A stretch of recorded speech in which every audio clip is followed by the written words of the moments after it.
میتونیم متغیرهای خود را به صورت inline در قسمت HTML خود استفاده کنیم. یک استراکچر از خود صفحه HTML من می سازم.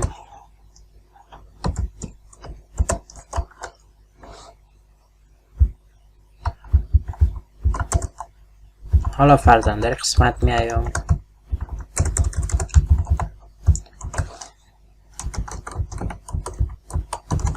یک دلار فرست نیم می داشته باشم به اسم خودم.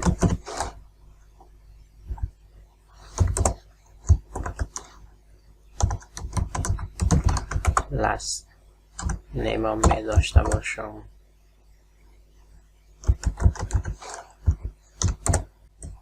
و دوباره در قسمت می آیم. فرضاً یک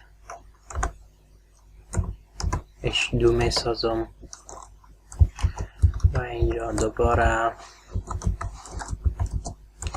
میایم اکو میکنمش دلار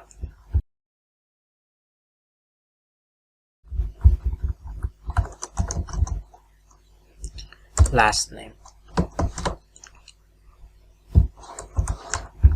خب بیام سی باشه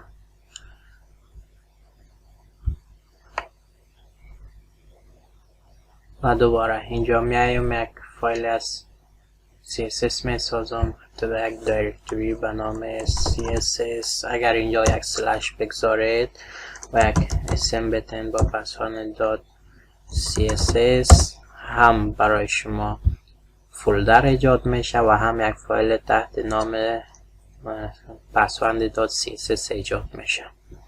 و اینجا میگم فرضاً h1 که نبود h2 h3 ما فون فامیلیش نوی ریال باشه، تکس الاینش هم سنتر باشه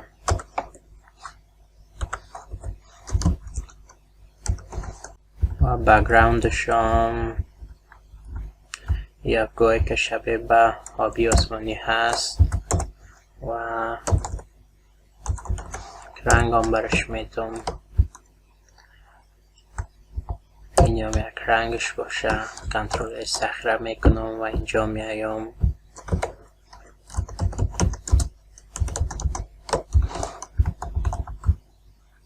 کامنت گذاشتم و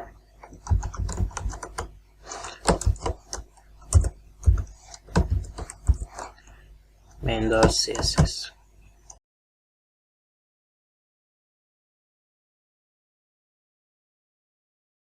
و حالا اگر من ایره بیایم از اینجا کاتش کنم در قسمت پایین ازی بگذارم، مطمئناً این ارور پیش میشه و این نمیشناسه و رنام نمیشه. گفته undefined variable first name و last name.